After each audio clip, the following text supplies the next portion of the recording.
அஸ்ஸலாமு அலைக்கும் வரஹ்மத்துல்லாஹி வபரகாத்துஹு. அல்ஹம்துலில்லாஹி ரப்பில் ஆலமீன் வஸ்ஸலாத்து வஸ்ஸலாமு அலா ரசூலில் அமீன். அம்மா பஅத்.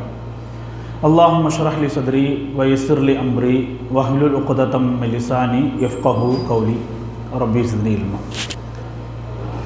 அல்லாஹ்வுடைய பெரும் கிருபையினால் அல்லாஹ்வின் மார்க்க செய்திகளை தெரிந்து கொள்ள வேண்டும் என்கிற நல்ல நோக்கத்திலே நாம் எல்லாம் இங்கே ஒன்று கூடி இருக்கிறோம். இந்த அருமையான தருணத்திலே எதிர்வரும் ரமதானை கருத்தில் கொண்டு அதற்காக திட்டமிடுவோம் என்கின்ற அடிப்படையில் ஒரு சில நிமிடங்கள் மார்க்கத்தின் செய்திகளை இன்ஷா அல்லாஹ் நாம் முதலாவதாக நமக்குள் பகிர்ந்து கொள்ள இருக்கின்றோம். அன்பார்ந்த சகோதரர்களே, சகோதரிகளே, ரமலான் மாதத்தை பொறுத்த மட்டிலே இன்னும் நாம் அதை அடைவதற்கு ஒரு மாத கால இடைவெளி என்பது இருக்கக்கூடிய பட்சத்தில் அதற்கான ஒரு முன்னெடுப்பு என்கின்ற அடிப்படையில் இந்த ரமலானுக்காக நாம் எப்படி தயாராக வேண்டும் என்கின்ற அடிப்படையில் சில செய்திகளை இன்ஷா அல்லாஹ் பரிமாற போகிறோம். ரமலானுக்கு தான் இன்னும் ஒரு மாதத்துக்கு மேலாக இருக்குது. ரொம்ப சீக்கிரமாக அதை பற்றி பேசுகிறதுக்கான தேவை என்ன, அவசியம் என்ன, அதனுடைய நெருக்கத்தில் கூட ஒரு வாரம் முன்னாடி, ஒரு 10 நாள் முன்னாடி கூட நாம் பேசிக்கலாமே என்பது போன்ற எண்ணங்கள் நமக்குள் எழலாம், தோன்றலாம். அது தவறு கிடையாது.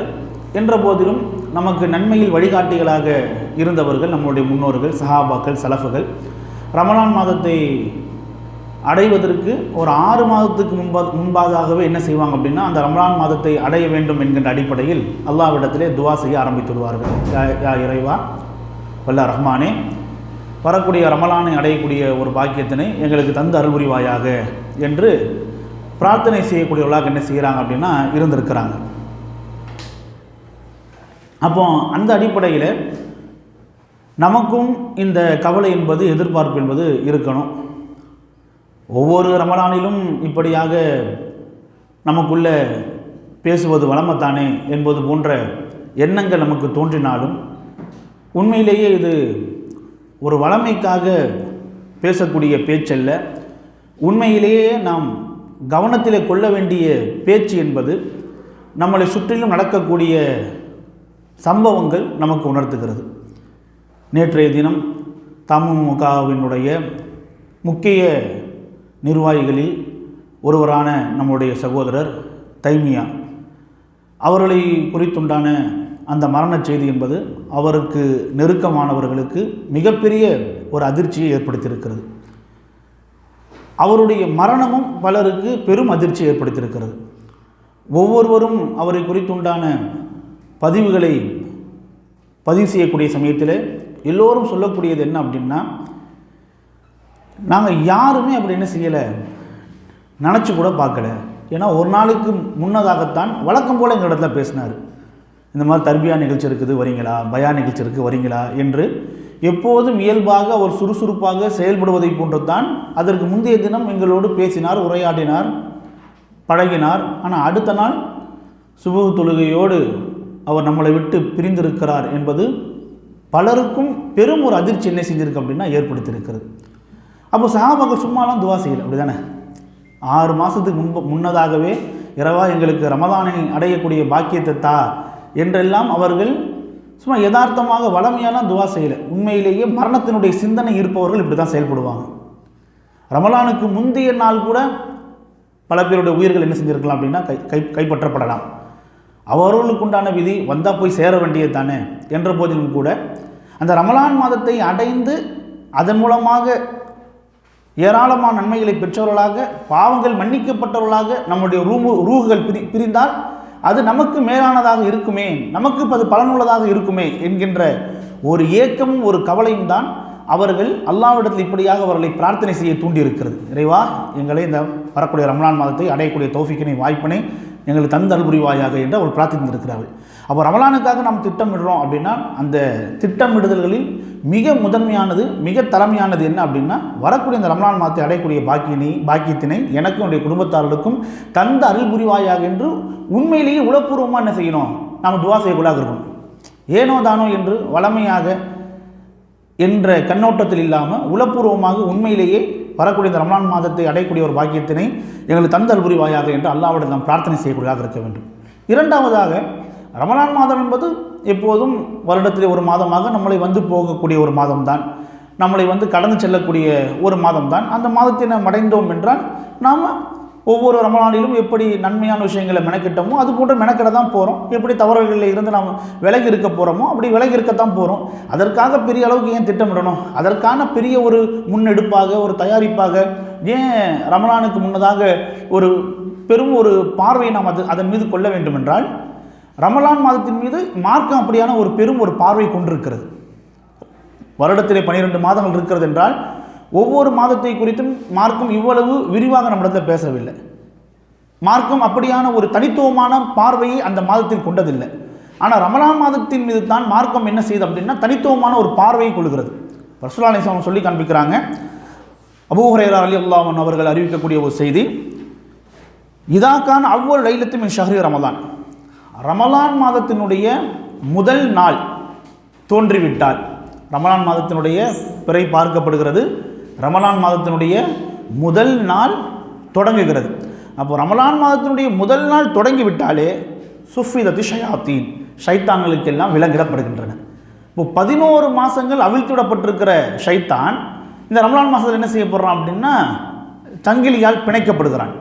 ஏன்னா நீ எல்லா மாதத்துலேயும் நீ ஆட்டம் போடுற மாதிரி இந்த மாதத்துலேயும் நீ ஆட்டம் போட முடியாது.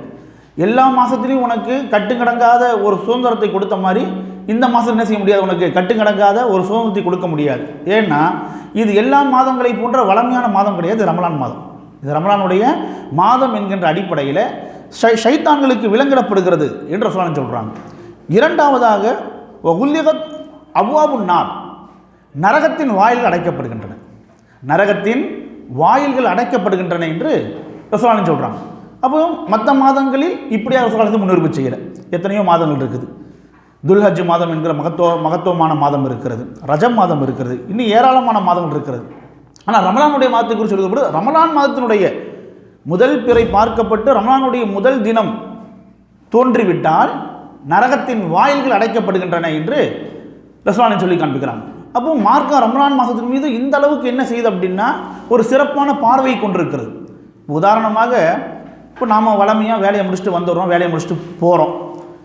ஆனால் திடீர்னு ஒரு நாள் ஒரு மிகப்பெரும் ஒரு அதிகாரியோ அல்லது மிகப்பெரிய அதிகாரத்தில் இருக்கக்கூடியவரோ அல்லது ஒரு பெரிய மன்னரோ அவங்க அந்த பகுதிக்கு வராங்க போகிறாங்க அப்படின்னா வளமையான நாட்களை போன்று, வளமையான அந்த நாட்களை நாம் காணுவதை போன்று என்ன செய்யாது அப்படின்னா பாதைகள், ரோடுகள் இருக்காது, அடைக்கப்பட்டிருக்கு. என்னங்க இன்றைக்கி ரொம்ப டிராஃபிக்காக இருக்குது, என்னங்க ரொம்ப நேரம் சிக்னல் போட்டிருக்கிறாங்க, என்னங்க இங்கே எல்லாம் க்ளோஸ் பண்ணியிருக்காங்களே அப்படின்னா, ஏங்க இந்த மாதிரி உயர் அதிகாரி போகிறாரு, அரசர் போகிறாரு, அல்லது மன்னர் போகிறாரு, அல்லது நம்ம நாடுகள் எடுத்துக்கொண்டோம்னா பிஎம் போகிறாரு, சிஎம் போகிறாரு. அப்போது அந்த மாதிரி முக்கியஸ்தர்கள் போகிறாங்க அப்படின்னா எப்படி பாதைகளெல்லாம் அடைக்கப்படுகிறதோ அதுபோன்ற ரமலான் மாதம் வருது அப்படின்னா நரகத்தின் வாயில்கள் அடைக்கப்படுகிறது என்று நபிகள் நாயகம் சொல்லி காண்பிக்கிறோம். அப்போ ரமலான் மாதம் சாதாரண மாதம் இல்லை, அது எவ்வளோ பெரிய வரவேற்பை கொடுக்குறாங்க பாருங்கள். ஒரு சிஎம் ஒரு பிஎம் வரார் அப்படின்னா அது ஒரு வரவேற்பின் அடிப்படையில் ஒரு முன்னேற்பாடுகள் எப்படி நடக்குமோ, நம்ம ரமலான் மாதம் வந்துருச்சு அப்படின்னா ஷைத்தான்களுக்கு விலங்கிடப்படுகிறது, நரகத்தின் வாயில்கள் அடைக்கப்படுகிறது. வஃபுதிஹத்தி அப்வாபுல் ஜன்னா, சொர்க்கத்தின் வாயில்கள் திறக்கப்படுகிறது, சொர்க்கத்தின் வாயில்கள் திறக்கப்படுகிறது. எப்படி குறிப்பிட்ட சில நாட்களில் அல்லது குறிப்பிட்ட சில சமயங்களில் அல்லது குறிப்பிட்ட சில காலங்களில் முக்கியமான சில விஷயங்கள் வந்து திறக்கப்படுமோ. இப்போ உதாரணமாக என்னதான் நான் மக்காவிலே பல இடங்களுக்கு போனாலும் வந்தாலுமே கூட அரஃபாவுடைய மைதானத்தில் முக்கியமான பள்ளிவாசல் இருக்குது, மஸ்ஜிது நமீரா, பெரிய பிரம்மாண்டமான பள்ளி தான். பள்ளிவாசல் போய்ட்டு தொழ முடியும், ஆசைப்பட்டால் தொழ முடியுமா? தொழ முடியாது. மஸ்ஜிதே மஷாயிர் முஸ்தலிஃபாவுடைய பள்ளிவாசல் இருக்கிறது, மஸ்ஜிதே ஹைஃப் இருக்குது. அப்போ இந்த பள்ளிவாசல்லாம் பிரம்மாண்டமான பள்ளிவாசல், நான் போய் தொழணும் அப்படின்னு நம்ம ஆசைப்பட்டால் தொழ முடியுமா? ஆனால் அந்த பள்ளிவாசல் என்ன செய்யப்படும் அப்படின்னா துல்ஹஜ் மாதத்தினுடைய அந்த அஜ்ஜுடைய கிரிகளை செய்யக்கூடிய அந்த நாட்களிலே திறக்கப்படும், அந்த நாட்களிலே திறக்கப்படும். அப்போ அஜ்ஜினுடைய கிரிகைகளை செய்யக்கூடியவங்க என்ன செய்வாங்க அப்படின்னா அந்த பள்ளிவாசலில் போயிட்டு அந்த நாட்கள் என்ன செய்வாங்க, தொழுவாங்க. அப்போது எல்லா நாட்களிலும் எல்லா வாய்ப்புகளும் கிடைத்து விடாது, எல்லா சமயங்களிலும் எல்லா வாய்ப்புகளும் கிடைத்து விடாது. அப்போ ரமலானுடைய வாய்ப்பு வருகிற பொழுது சொர்க்கத்தின் வாயில்கள் திறக்கப்படுகிறது என்று ரசூலுல்லாஹ் சொல்லி காண்பிக்கிறாங்க. மேலும் சொல்கிறாங்க, இனாதி முனாதி குல்ல லைலா, ரமலானுடைய ஒவ்வொரு நாளும், ரமலானுடைய ஒவ்வொரு நாளும் வானவர் என்ன செய்வார் அப்படின்னா அழைப்பார், யா பாகியல் ஹைர் அக்பில், நன்மையை ஆசைப்படக்கூடியவர்களே நீங்கள் என்ன செய்யுங்க அப்படின்னா நன்மையில் முந்துங்கள். யா பாகிய ஷர், அதே மாதிரி தீமையை செய்ய வேண்டும் என்று எண்ணுபவர்களே அக்சீர், தீமைகளை குறைத்துக் கொள்ளுங்கள், தீமைகளை குறைத்துக்கணும். அப்போ எத்தனை ரூபத்தில் இந்த ரமலானுக்காக மார்க்கம் என்ன செய்யுது அப்படின்னா பல விஷயங்கள் இப்படி தயாராக இருக்கிறது என்று சொல்லி காண்பிக்கப்படுகிறது. பாருங்கள், ஷைத்தான்கள் விலங்கடப்படுகிறார்கள், நரகத்தின் வாயில்கள் அடைக்கப்படுகிறது, சொர்க்கத்தின் வாயில்கள் திறக்கப்படுகிறது. ஒவ்வொரு நாளும் வானவர் என்ன செய்கிறார், நன்மை செய்பவர்களை நோக்கி அழைப்பு கொடுக்கிறார், தீமை செய்பவர்களை நோக்கி அழைப்பு கொடுக்கிறார் என்று இவ்வளவு பிரத்யேகமான தயாரிப்புகள் ஏற்பாடுகள் ரமலானை ஒட்டி நடக்கிறது என்று ரசூலுல்லாஹ் சொல்லி காண்பிக்கிறாங்க. அப்போ ஏன் தரப்பில் இப்படிப்பட்ட சிறப்புக்குரிய ஒரு மாதம் வருகிற பொழுது நான் எந்த ரீதியில் தயாராகுவது? வானவர்கள் தயாராகிறார்கள், ஷைத்தானுக்கு விலங்கிடப்படுகிறது, சொர்க்கம் தயாராகிறது, வாயில்களை திறந்து வைத்து நரகத்தின் வாயில்கள் எல்லாம் அடைக்கப்படுகிறது. அங்கே இப்படி ரமலானுக்காக இவ்வளவு நம்மளை சுற்றி நடக்கிறது. ஆனால் இந்த ரமலானுக்காக மிக பிரதானமாக நான் தான், எனக்காக தான் இந்த ரமலான் மாதம். வானவர்களுக்காகவா, ஷைத்தானுக்காகவா? இந்த ரமலான் மாதம் யாருக்காக? முஸ்லீம்களுக்காக, மூமின்களுக்காக, நன்மைகளை சேகரித்துக் கொள்வதற்காகவும், பாவங்களை குறைத்துக் கொள்வதற்காகவும், அல்லது பாவம் அல்லாஹ்வினால் மன்னிக்கப்படுவதற்காகவும், மூமின்களுக்கு மாத்திரமே பிரத்யேகமாக மார்க்கத்திலே தரப்பட்டிருக்கிற மிகப்பெரிய ஒரு பொன்னான வாய்ப்பான இந்த ரமலான் மாதத்தை அடைய இருக்கக்கூடிய நான் எந்த ரீதியெல்லாம் என்ன தயாராகுவது என்பதை நம்ம என்ன செய்யணும் அப்படின்னா கருத்தில் கொள்ள வேண்டும். அப்போது எப்பவுமே ரமலான் மாதத்தை பொறுத்த மட்டிலே நாம் சாதாரணமெல்லாம் சுணங்கி போய்விடுவது கிடையாதுல்ல. நாம் நன்மைகளை செய்யத்தானே போகிறோம் அப்படின்னா மாஷா அல்லாஹ் நம்ம நன்மையை செய்ய தான் போகிறோம். அல்லாஹ் நம்ம தௌஃபீக் செய்யணும். ஆனால் வளமையாக நான் எப்படி ரமலானிலே நான் செயல்படுவேனோ, ரமலானிலே நான் நடந்து கொள்வேனோ, அப்படி இல்லாமல் இந்த ரமலானில் நம்மளுடைய முன்னோர்கள், சஹாபாக்கள், சலஃபுகள் அவங்க எப்படி இந்த ரமலானில் செயல்பட்டுருக்கிறாங்க என்று ஒப்பிட்டு பார்க்கிற பொழுது தான் நம்மீது நமக்கு என்ன செய்யும் அப்படின்னா நம்முடைய பலவீனத்தை நம்மளால் உணர முடியும், நம்முடைய குறைபாடை நம்மளால் உணர முடியும். ரமலான் மாதம் வந்தால் நாங்கள்லாம் குடும்பத்தோட தராவி போவதாங்க செய்வோம், குரான் ஓதத்தாங்க செய்வோம் அப்படின்ற மாதிரி எண்ணம் நமக்கு இருக்கின்ற பொழுது மாஷா அல்லாஹ் அல்ஹம்துலில்லாஹ் ஒரு திருப்திகரமான ஒரு எண்ணம் நமக்கு ஏற்படுகிறது. ஆனால் உண்மையிலே இந்த ரமலானுக்காக சஹாபாக்கள் எப்படி தயாராக இருந்திருக்கிறாங்க என்று பார்க்கிற பொழுது தான் அப்போ நம்மீது என்ன செய்யும் அப்படின்னா நாமளாம் இவங்களோடு நம்ம ஒப்பிட்டு பார்க்கிற பொழுது, இவர்களோடு நம்மளை பார்க்கின்ற பொழுது நாமெல்லாம் சுத்தமே ஒன்றுமே தயாரிப்பு செய்யலை என்பது என்ன செய்யும் அப்படின்னா நம்மளால் புரிந்து கொள்ள முடியும். ஆக அப்படியாக இந்த ரமலானுக்காக தயாராக வேண்டும் என்கிற அடிப்படையில் முதல்ல ரமலானை அடைவதற்காக அல்லாஹ் துஆ செய்ய வேண்டும் என்ற விஷயத்தை பார்த்தோம். இரண்டாவதாக போன ரமலானுடைய மாதத்தில் நமக்கு ஏதாவது நோன்புகள் பாக்கி இருக்கும் என்றால், நாம் பயணம் செய்து உடல் சுகவீகப்பட்டு நமக்கு ஏதாவது நோன்பு கலா செய்ய வேண்டிய சூழ்நிலையின் ஆண்கள் நமக்கோ அல்லது பெண்கள் அவர்களுக்கோ இருக்கும் என்றால், அப்போ இந்த ரமலான் மாதத்தை அடைவதற்கு முன்பாக அந்த நோன்புகளை கலா செய்யக்கூடிய சிந்தனை நமக்கு வர வேண்டிய நாட்கள் இந்த நாட்கள். சிந்தனை அதெல்லாம் நான் முன்னாடியே கலா பண்ணியிருக்கணுமேங்க, இவ்வளவாங்க பிற்படுத்துவாங்க, இவ்வளவாங்க தாமதப்படுத்துவாங்க அப்படின்னா கலா செஞ்சிருந்தால் அல்ஹம்துலில்லாஹ். இன்னும் கலா செய்யாதவர்களுக்கு அதிகபட்சமான வாய்ப்பு என்பது இந்த ரமலானுடைய முந்தைய மாதமான ஷாபான் மாதம். ரமலானுடைய முந்தைய மாதமான ஷாபான் மாதம் அது எப்படிங்க நம்ம நிர்ணயிக்க முடியும்? நம்ம எப்படிங்க அதை வரையறுக்க முடியும்? ஆயிஷா அல்லாஹுடைய அவங்களோட அதிசை வைத்து சஹாபாக்கள் கொடுக்கக்கூடிய விளக்கம் அதுதான். சஹாபாக்கள் கொடுக்கக்கூடிய விளக்கம் அதுதான். ஆயிஷா அல்லா என்ன சொல்லி காண்பிக்கிறாங்க அப்படின்னா, எனக்கு ரமலானில் விடுபட்ட அந்த நோன்புகளை ஷாபான் மாதம் அல்லாத வேறு ஒரு மாதம் என்ன செய்ய முடியாது, என்னால் கலா செய்ய முடியாது. ஷாபான் மாதத்தில் என்ன செஞ்சிருக்கு, ஷாபான் மாதத்தில் தான் நான் என்ன செய்வேன், அதை கலா செய்வேன் என்று என்ன செய்கிறாங்க அப்படின்னா ஆயிஷா அல்லா சொல்லி காண்பிக்கிறாங்க. என்ன அர்த்தம் அப்படின்னா, ஒரு வேலையை செய்வதற்கு நமக்கு ஒரு டியூரேஷன் இருக்கும். ஒரு வேலையை நம்மளுடைய மேனேஜரோ டீம் ஹெட்டோ ஒரு 4 நாள் இந்த வேலையை முடிச்சு கொடுத்துருங்க அப்படின்னா முதல் 3 நாள் என்ன செஞ்சுருக்கும், போயிருக்கும். 4வது நாளில் கூட பாதி நாள் போயிருக்கும். ஆனால் நமக்கு என்ன, 4 நாளுடைய கடைசி நேரம், ஆஃபீஸ் முடிகிற நேரம் 5 மணிக்குள்ளே 6 மணிக்குள்ளே அந்த வேலையை நம்ம முடிச்சு கொடுத்துடலாம் நமக்கு ஒரு எண்ணம் இருக்கும்போது, தாட் இருக்கும்போது லாஸ்ட்டாக நம்ம என்ன செஞ்சோம், அந்த வேலையை முடிச்சு கொடுத்துரும். லாஸ்ட்டாக ஆஃபீஸை விட்டு போகிறதுக்கு முன்னாடி அந்த வேலையை முடிச்சு கொடுத்துரும். அப்போது லாஸ்ட் மினிட்ல முடிச்சு கொடுத்துட்டாங்க, லாஸ்ட் மினிட்ல நான் முடிச்சு கொடுத்துட்டாங்க அப்படின்னு சொல்லுவோமா இல்லையா? அது மாதிரி ஆயிஷா அல்லாஹ் சொல்கிறாங்க, ரமலானில் எனக்கு கலா செய்ய வேண்டிய அந்த நோன்பை லாஸ்ட் மினிட்ல நான் முடிக்கிற மாதிரி கடைசி மாதமான ஷாபானில் என்ன செஞ்சிருவேன், நான் முடிச்சுட்டு அடுத்த ரமலானை நான் அடைகிற பொழுது என் மீது என்ன செய்யாது, எந்த வாஜிபான கடமையான நோம்பும் பாக்கி இருக்காது என்று என்ன செய்வாங்க அப்படின்னா ஆயிஷா அல்லாஹ் சொல்லி காண்பிப்பாங்க. அப்போ அந்த அடிப்படையில் இதான் மறந்து போயிருப்போம். ரமலானுடைய நாட்கள் நம்ம நோன்பை விடுகின்ற பொழுது அதற்கு நெருக்கமாக நமக்கு ஞாபகம் இருக்கும். அதை தொடர்ந்து நம்ம வந்திருப்போம். இடையில நான் சுனத்தான் நோன்பு வச்சுருப்போம். இடையில நம்ம சுனத்தா நஃபிலா நோம்பு கூட வச்சுருப்போம். விட்ட நோம்பை நம்ம வச்சோமா, ஆண்கள் மற்றும் பெண்கள் விட்ட நம்ம வச்சோமா என்று நம்ம என்ன செய்யணும், கவனத்தில் கொள்ளணும். அதை நாம் நிறைவேற்றுவதற்கு மிக நெருக்கமான நாட்கள் இந்த ஷாபான் நாட்கள், இன்னும் சொல்ல போனால் இன்னும் இறுதியான நாட்கள். அப்போ இந்த நாட்களுக்குள்ள கடந்த வருடத்தினுடைய ரமலான் மாதத்தினுடைய கலா நோம்பினை நிறைவேற்றக்குள்ளாக நம்ம என்ன செய்யணும், இருக்கணும். இது இரண்டாவது. மூன்றாவது என்ன அப்படின்னா குரானை ஓதக்கூடிய விஷயம். அப்போ ரமலானாவே குரான் ஓதக்கூடிய விஷயம் முக்கியத்துவம் வாய்ந்தது தானே. ரமலானுடைய மாதமே அது சிறப்பை பெறுவது குரான் அந்த மாதத்திலே அருளப்பட்டதுனால தானே. அப்போ அதனால் நாம் எல்லாம் குரான் ஓதத்தானே செய்வோம். அப்போ அதுக்காக தானே மாஷால்லா சார்ட்லாம் கூட நாங்கள் ப்ரிப்பேர் பண்ணி வச்சுருக்கிறோம். ஒரு நாளைக்கு ஒரு ஜுஸு என்கின்ற அடிப்படையில் சார்ட்லாம் நம்ம என்ன செஞ்சுருக்கிறோம், ப்ரிப்பேர் பண்ணி வச்சுருக்கிறோம். என்று என்ன செய்யலாம் அப்படின்னா நமக்கு ரமலான் மாதத்தில் குரானை அதிகமாக ஓதணும் என்கிற ஒரு பார்வை நமக்கு ஏற்படலாம். அப்போது இது மினிமமாக ரெடி பண்ணி கொடுத்துருக்காங்க. ரமலானில் ஒரு முறையாவது குரானை ஒருத்தர் முழுமையாக ஓதணும் என்கின்ற அடிப்படையில் மினிமமாக என்ன செஞ்சுருக்காங்க அப்படின்னா அவங்க இந்த சார்ட்டை ப்ரிப்பேர் பண்ணி கொடுத்துருக்காங்க. இது மினிமமாக குரானை ஒருத்தர் ஓதி முடிக்கணும் என்கின்ற அடிப்படையில். ஆனால் நமக்கு முன்மாதிரியாக விளங்கி இருந்திருக்கக்கூடியவர்கள் சஹாபாக்கள் சலஃபுகள் அவங்க ரமலானுடைய மாதத்தில் எந்த அளவுக்கு குரானை ஓதக்கூடியவர்களாக இருந்திருக்கிறாங்க என்று நம்ம பார்க்கின்ற பொழுது ரமலானுடைய மாதம் குரானுடைய மாதம் என்கின்ற அடிப்படையில் ரமலானிலே பள்ளிவாசலிலே விழித்திருந்து குரானை ஓதக்கூடிய ரீதியிலே உமரில் என்ன செஞ்சுருக்காங்க அப்படின்னா பள்ளிவாசலில் விளக்குகளை என்ன செஞ்சுருக்காங்கன்னா இரவு நேரத்தில் ஏற்றுமதி செய்திருக்கிறாங்க. ரமலானிலே குரானை அதிகமாக ஓத வேண்டும் என்கின்ற அடிப்படையில் பள்ளிவாசல் என்ன செஞ்சுருக்காங்க அப்படின்னா நபிகள் உமரில் அவர்கள் விளக்குகளை ஏற்றுமதி செஞ்சுருக்கிறாங்க. அதாவது விளக்குன்னா நாம் அந்த என்ன சிந்தனைக்கு போயிடக்கூடாது, பள்ளிவாசல் அலங்கரிக்கிறது, பள்ளிவாசல் கலர்ஃபுல்லாக ஆக்குறது, அந்த மாதிரி இல்லை. விழித்திருந்து குரானை ஓதணும் என்கின்ற அடிப்படையில், சரிங்களா? அப்போது அது உமரில் அவங்க செஞ்சாங்க. அலிகள் என்ன செய்கிறாங்க அப்படின்னா பள்ளிவாசலுக்கு வராங்க. அப்போ இரவில் பார்க்குறாங்க விளக்கு என்ன செய்யப்பட்டிருக்கு அப்படின்னா ஆங்காங்கே ஏற்றப்பட்டிருக்கிறது. அப்போ விளக்கு ஏற்றப்பட்ட அந்த அடிப்படையில் என்ன செய்கிறாங்க அப்படின்னா எல்லாரும் விழித்திருந்து குரானை ஓதக்குள்ளாக இருக்கிறாங்க. அப்போது அலில்லா உமரில் அவங்களை பார்த்து சொல்கிறாங்க, யா அமீரல் உமரில் அவர்களே, நவ்வரல்லா லக்க யா இப்னுல் ஹத்தாபின் மகனார் உமர் அவர்களே, அல்லாஹ் என்ன செய்யட்டும் அப்படின்னா ஃபி கபரி, உங்களுடைய கபரிலே உங்களுக்கு ஒளியை ஏற்படுத்தட்டும்.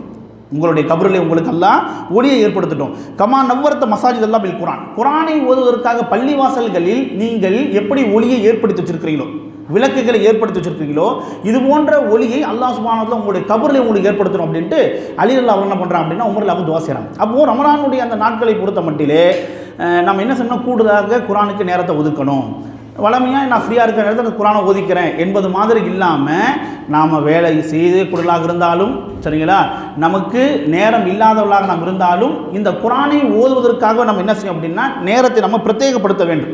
அப்போ குரானை ஓதக்கூடிய விஷயத்தில் நமக்கு என்ன அப்படின்னா ரமலானில் நான் ஒரு முறை குரானை ஓதி முடிச்சிட்டேன், 2 முறை குரானை ஓதி முடிச்சிட்டேன் அப்படின்ற அந்த முடிச்சிட்டேன் என்ற அந்த பார்வையை நமக்கு வரக்கூடாது. ஏன்னா உஸ்மானில் அவங்க சொல்லி காண்பிக்கிறாங்க பாருங்கள், லவ் தகுரத்து குலுபுக்கும், நம்மளுடைய உள்ளங்கள் தூய்மையாக இருக்கும் என்றால், நம்மளுடைய உள்ளங்கள் தூய்மையானதாக இருக்கும் என்றால் மா ஷபிஅத் மின் கலாமி ரப்பிக்கும், நாம் என்ன செய்ய மாட்டோம் அப்படின்னா அல்லாஹ்வுடைய வேதத்தை ஓதக்கூடிய விஷயத்தில் நாம் தன்னிறைவு அடைய மாட்டோம். ஒவ்வொருத்தரும் குரானில் ஒரு முறை குரானை ஓதி முடிச்சிட்டோம், 2 முறை குரானை ஓதி முடிச்சிட்டேன் என்று தன்னிறைவு அடைகிறாரா இல்லையா? அப்படிப்பட்ட தன்னிறைவே ஒருத்தருக்கு என்ன செய்யாது, ஏற்படாது. குரானை அதிகமாக ஓதணும், குரானை நிறைய ஓதணும் என்று அவர் ஓதிக்கொண்டே தான் இருப்பாரே தவிர எப்படி எனக்கு சாப்பிட்டா வயிறு ஃபுல்லுப்பா, இதுக்கு மேலே சாப்பிட முடியாதுப்பா என்று ஒரு எண்டு காட்டை நம்ம போடுறோமோ அது மாதிரி குரானுக்கு எண்டு காட்டே போட முடியாது. குரானை 1 முறை ஓதிட்டேன், 2 முறை ஓதிட்டேன், அல்லது 4 முறை ஓதிட்டேன், 5 முறை ஓதிட்டேன் என்று குரானுக்கு அவர் என்ன செய்ய மாட்டார் அப்படின்னா நான் எனக்கு நிரம்பிருச்சே சொல்ல மாட்டேன். குரான் ஓதி நான் எனக்கு திருப்தி ஆயிடுச்சு, சாப்பாடு சாப்பிட்டு எனக்கு திருப்தி ஆயிடுச்சுன்ற மாதிரி குரானை ஓதி எனக்கு திருப்தி ஆயிடுச்சு என்பதை என்ன செய்ய மாட்டார்னா அவர் சொல்லவே மாட்டார் என்று உஸ்மானில் என்ன செய்கிறாங்கன்னா சொல்லி காண்பிக்கிறாங்க. அப்போ அந்த அடிப்படையில் மினிமமாக ஒரு முறையாவது குரானை ஓதி முடிக்க வேண்டும் என்கின்ற அடிப்படையில் இந்த சார்ட்டை நாம் ஃபாலோ பண்ணுவதோடு கூடுதலாக குரான் ஓதுவதற்கு நம்ம என்ன செய்யணும் அப்படின்னா மெனக்கிட வேண்டும். உஸ்மானில் அவர்கள் இதை வெறுமனே வார்த்தை அளவில் மாத்திரம் சொல்லலை, அவருடைய வாழ்க்கையில் செஞ்சிருக்கிறாரு, குரானை அதிகமாக ஓதக்கூடாக இருந்திருக்கிறாரு. எந்த அளவுக்கு அப்படின்னா அப்துல்லா பின் உமர்லாவுடைய மகனார் அப்துல்லா அவங்க சொல்லி காண்பிக்கிறாங்க, உஸ்மான் அவர்களை பொறுத்த மட்டிலே ஒரு ரக்காத்தில் கூட ஒரு முழுமையான குரானை ஓதக்கூடாக இருந்திருக்காரு. ஒரே ஒரு ரக்காத்தில் ஒரே ஒரு ரக்காத்தில் ஒரு குரானை முழுமையாக ஓதக்கூடியவராக அவர் இருந்திருக்கிறார் அப்படின்னா இப்போ எத்தனை தூரம் குரானை ஓதக்கூடியதாக இருந்திருப்பாங்க. உஸ்மான் ரலியல்லாஹு அவர்கள் மௌத்தா போகும்போது கூட அவரை எதிரிகள் அவரை வெட்டுறாங்க, அவரை கொல்றாங்க அப்படின்போது கூட அவருடைய ரத்த துளிகள் எல்லாம் குரானுடைய அந்த பக்கங்களில் அப்படியே என்ன செஞ்சு அப்படின்னா அந்த படர்ந்தது என்பதையெல்லாம் நாம் பார்த்துருக்கோம். மௌத்தா போகிறவருக்கு குரானோட தான் செஞ்சுருக்காங்க, உஸ்மான்லாம் இருந்திருக்கிறாங்க என்பதை உஸ்மானோட வாழ்க்கையில் பார்க்க முடியுது. அப்போ குரானை நம்ம என்ன செய்யணும் அப்படின்னா அதிகமாக ஓதக்குள்ளாக இருக்க வேண்டும். அடுத்தடுத்து நிறைய விஷயங்கள் இருந்தாலும் ரமலானை ஒட்டி நாம் தயாரிப்போடு அல்லது மிக கவனத்தோடு இருக்க வேண்டிய அடுத்த விஷயம் என்பது இரவு தொழுகை பொறுத்த மட்டும் தான் நாம் தொழுவோமேங்க என்றாலும் ரொம்ப கவனத்தோடு ஒரு நாள் தொழுதேன் 2 நாள் தொழுதேன் என்பது மாதிரி இல்லாமல் ரமலான் முழுவதுமே ரொம்ப கவனத்தோடு நம்ம என்ன செய்யணும் அப்படின்னா இந்த இரவு தொழுகை நாம் பங்கெடுக்கக்குள்ளாக இருக்க வேண்டும். உமரல்லாவை குறித்து சொல்லுகிற சமயத்தில் உமரல்லா அவர்கள் இரவில் என்ன செய்வோம் அப்படின்னா அதிகமாக நின்று தொழக்கூடியதாக இருந்திருக்கிறாங்க. எந்த அளவுக்கு அப்படின்னா பாதி இரவு வரைக்கும் என்ன செய்வாங்க அப்படின்னா நின்று தொழுவாங்களாம். தான் பாதி இரவு நின்று தொழுவதோடு அவங்க நிறுத்தி கொள்ளாமல் அவங்களுடைய குடும்பத்தையும் எழுப்புவாங்களாம். அவங்க குடும்பத்தையும் எழுப்பி அவங்களையும் தொழும்படி சொல்லுவாங்களாம். அப்படி அவங்கள குடும்பத்தை எழுப்பி அவங்கள தொலை சொல்லக்கூடிய நேரத்தில் உமரில் ஒரு வசனத்தை ஓதி காமிப்பாங்களாம். சூரா தாஹா என்கிற அத்தியாயத்தினுடைய 132ஆம் வசனம் என்ன சொல்லுவாங்க அப்படின்னா வஅமுர் அஹ்லக பிஸ்ஸலாத்தி வஸ்தபிர் அலைஹா, நீங்கள் உங்களுடைய குடும்பத்திற்கு தொழுகை கொண்டு ஏவுங்க, அந்த தொழுகை கடைபிடிப்பதிலே நீங்கள் பொறுமையாக இருங்க. லா நஸலுக ரிஸ்கா, நாம் உங்களிடத்த ரிஸ்கை கேட்கவில்லை, நஹ்னு நர்சுகுக், நாங்கள் தான் உங்களுக்கு ரிஸ்கை கொடுக்குறோம் என்கிற இந்த வசனத்தை உமர்லாம் சொல்லுவாங்களாம். அப்படின்னா என்ன அர்த்தம்? அதாவது குடும்ப தலைமை என்கின்ற அடிப்படையில் நான் உங்களுக்கு தொழுகை என்ன செய்யணும், ஏவித்தான் ஆகணும், எல்லாம் அஞ்சு தொழுவுங்க. நமக்கு அல்லாஹ் ரிஸ்கை கொடுக்கணும் அப்படின்னா நாம் தொழுதான் ஆகணும். என் மாப்பிள்ளை போவார் சம்பாதிச்சு கொண்டு வந்துருவாங்கன்னு நினச்சிடாதீங்க. ரிஸ்க் அல்லாஹ்வுடைய கையில் இருக்குது. பல பேர் மனைவிமார்கள் வீட்டில் கூட பெண்கள் என்ன நினைக்கிறாங்க அப்படின்னா மாப்பிள்ளை சம்பாதிச்சு கொண்டு வந்துடுவார், மாப்பிள்ளை தேடி கொண்டு வந்துடுவார்ன்ட்டு. அல்லாஹ் கொடுக்குறது.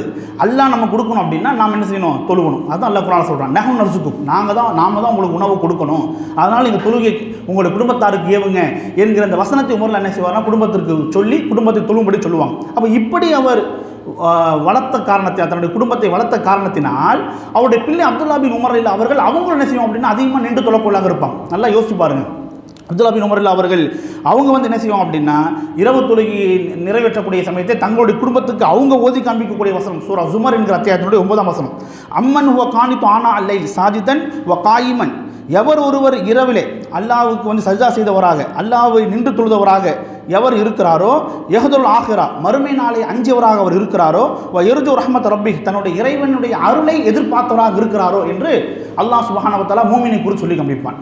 இரவில் என்ன செய்வார் அப்படின்னா சஜ்தா செய்தவராக நின்றவராக அல்லாஹ் என்ன செய்வார், வழிபடுவார், மறுமையை ஆதரவு வைப்பார், அல்லாஹ்வுடைய ரஹ்மத்தை ஆதரவு வைப்பார் என்கிற இந்த வசனத்தை என்ன செய்வார் அப்படின்னா தன்னுடைய குடும்பத்தார்களுக்கு அவர் சொல்லி தன்னுடைய குடும்பத்தாரை தொழும்படி அவர் என்ன பண்ணுவார், அப்துல்லா பின் உமர் அவர்கள் வழி நடத்துவாங்க. என்ன அப்படின்னா விதை ஒன்று போட்டால் சுர ஒன்றா வரும் என்பதை போன்று உமர் அவர்கள் தன்னுடைய குடும்பத்தை இப்படி வழி நடத்தினாங்க. அவருடைய வளர்ப்பின் அடிப்படையில் வந்த அவருடைய மகனாரும் அவருடைய குடும்பத்தை என்ன செஞ்சார் அப்படின்னா இப்படியே தொழுகையின் அடிப்படையிலே வளர்த்தெடுத்தார். அப்போ நம்முடைய பிள்ளைகள் நம்ம எப்படி தொழுகைக்கு ஊக்கப்படுத்துகிறோம் என்று பார்க்கணும். எத்தனையோ பேர் இதே நாளைக்கு ஸ்கூல் சீக்கிரம் போகணும் போய் தூங்குடா, காலேஜ் சீக்கிரம் போகணும் போய் தூங்குடா என்று சொல்லக்கூடிய பெற்றோர்கள் சுபு தொழுகை தொழுவணும் சீக்கிரம் போய் தூங்கு என்று சொல்லக்கூடிய நிலைப்பாடை என்ன செய்ய முடியல, நம்மளால் பார்க்க முடியல. ஆக இதெல்லாம் கருத்தில் கொண்டு ரமலானிலே நாம் நிறைய விஷயங்களுக்கு கவனம் செலுத்த வேண்டிய கடமைப்பட்டிருக்கிறோம். அதில் மிக முக்கியமான விஷயங்களான இந்த குர்ஆனை ஓதுவது, இரவு தொழுகையில் தொடர்ந்து பங்கெடுப்பது, இது போன்ற விஷயங்களை நாம் கவனம் செலுத்தி ரமலானுக்காக சரியான முறையில் தயாராகி ரமலானில் சரியான முறையில் அல்லாஹ்வுடைய தூதரும் சொன்ன அடிப்படையில் இபாதத்துகளையும் அமல்களையும் செய்து அல்லாஹ்விடத்தில் பரிபூர்ணமான நன்மைகளை பெறக்கூடிய ஒரு தௌஃபீக்கினை வல்லல்லாஹ் சுப்ஹானஹு வ தஆலா பேசி எனக்கும் கேட்ட உங்களுக்கும் தந்து அருள்புரிய வேண்டும் என்று பிரார்த்தித்து நான் நிறைவு செய்கிறேன். அகூலு கௌலி ஹாதா வஸ்தக்ஃபிர் லி வ லக்கும் இன்னஹு தவ்வாபுர் ரஹீம் வ ஆகிரு தஅவானா அல்ஹம்துலில்லாஹி ரப்பில் ஆலமீன்.